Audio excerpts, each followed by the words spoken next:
Hi, so this week in mcs204 we have been looking at Wikipedia. Basically, our task for this week was to get divided into groups and each make a Wikipedia article on a certain term. So our group had techno-liberalism. So it was definitely a really insightful week this week because we all got to work together and make our own Wikipedia articles. So hopefully they'll get authorised. So this week I will be looking at it in relation to two readings. So the first reading that we had this week was by Andrew Leonard, called Revenge, Ego and the Corruption of Wikipedia. So he describes Wikipedia as being one of the jewels of the internet's crown, an amazing collective achievement, a mighty stab at realising an awesome dream, and like a constantly updated repository for all these for all this human knowledge. And he talks about how anyone can edit Wikipedia through just creating an account and start messing around. So this is definitely something that we did to start with, as none of us were really aware of how to sort of incorporate this reading into actually making it, because the practical side of it was a lot more intense than we thought really, but we got there in the end, so that was good. But he basically looks at how editors can sabotage Wikipedia, which is a really interesting aspect to look at. He talks about a case of a user called Qwerty, who sort of sabotaged this through being responsible for a series of these revenge edits, as he calls them, sort of posts all these, posts that are motivated by anger, really. So he goes out to sabotage Wikipedia and people who he dislikes. So he obviously wasn't conforming to these Wikipedia conventions and sort of ultimately ended in him being banned. But the interesting part about the reading was that whenever sort of Wikipedia is targeted by this, it suggested that it's not really unusual for editors to sort of arrive to try and stitch everything back together, which is a really good side of it, because you can have people who obviously when they do notice can just fix things.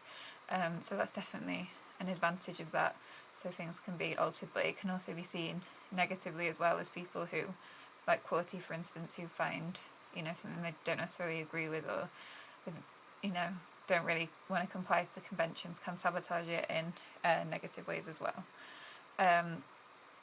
He also, the reading looked at how sort of Qwerty's identity was changed just to try and, or sort of like, I don't know, just be under this big scheme to sort of indirect the attention from him.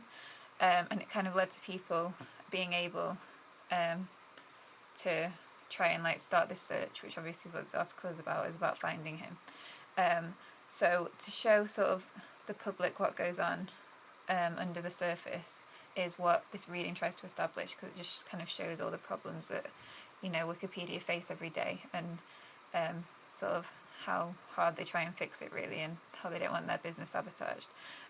But overall, basically the reading just ended on how sort of this Qwerty identity had now been blocked from the site and from the committee from Wikipedia, sort of saving the site from all this further corruption. The second reading that we looked at was actually a Wikipedia article in itself, which was really interesting, I found, and it was by the user Wadewitz, called Hacking Opening Up the Academy with Wikipedia. So he goes on to open stating how Wikipedia hovers at the fringe of academia.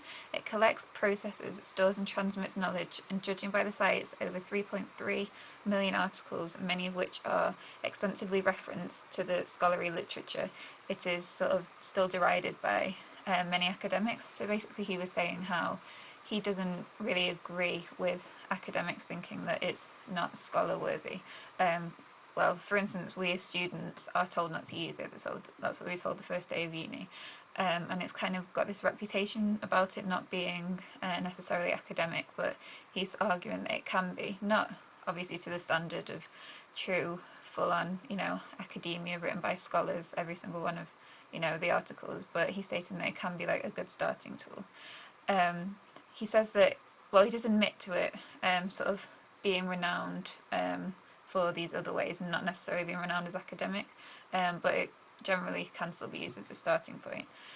He also sort of looks at how the editing of it is a really good tool, as it can kind of teach the basis of researching and citing, summarising and quoting, which when making the article we definitely found, because the referencing that goes into it definitely was a lot more intense, and you're realising you have to get everything correct, otherwise, things won't be authorised, or, things are going to have to be changed. So I do definitely agree with it in this sense, because it's a really good tool for practicing, and it can kind of get your argument across, and you have to sort of provide an abstract almost at the top, just kind of introducing your topic, which we had on technoliberalism. So in that sense, I definitely do think it's really useful.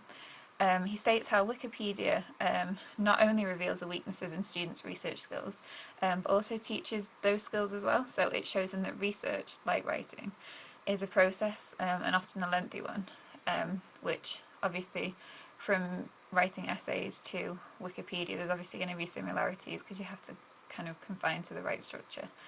So I think in that sense it can definitely be seen as a useful tool for students, obviously not too heavily relied upon, but I do think that it can be.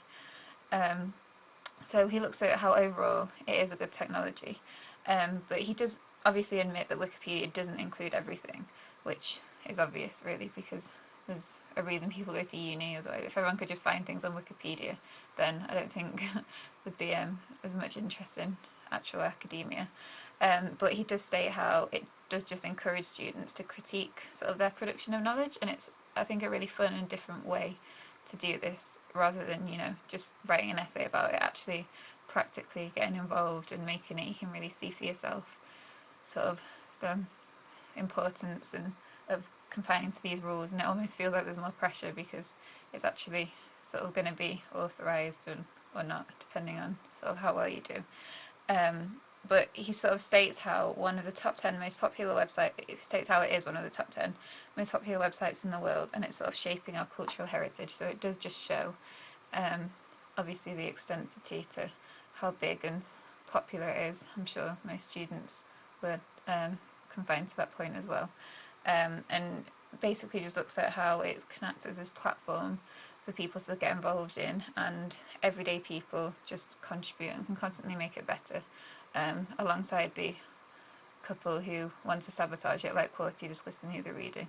But overall, if people sort of confine to the rules of Wikipedia, then there's sort of no reason for it not to be a useful tool to help academic skills, or just finding facts anyway. But obviously, according to him and his statistics, just showing how many users there are, and it being a top 10 website, it just shows sort of how heavily we rely on it. So I just found that really interesting.